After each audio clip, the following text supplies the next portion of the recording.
Assalomu alaykum, guruhimiz a'zolari, Pavloniya ishqibozlari. 2026-yil 3-avgust sanasida turibmiz.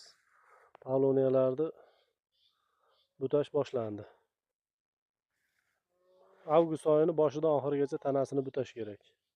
Tanalarini bir qator butasa, tanalari pishiq bo'lib, baquvvat bo'ladi.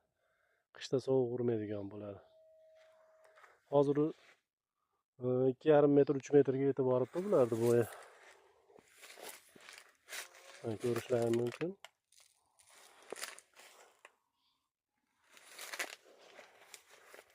Ularni bir marta suv qo'ysa yetadi, yana tayyor bo'ladi ko'chatlar.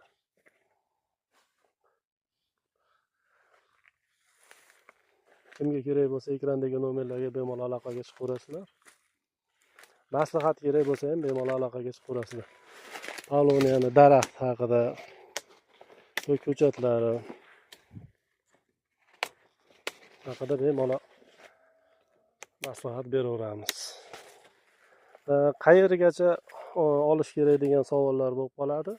Tepasida bir 3 qator, ikkitadan bo'lsa 6 ta bak qolsa yetadi.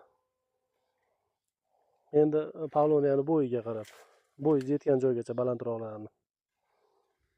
Mana Pavloniyalar holati.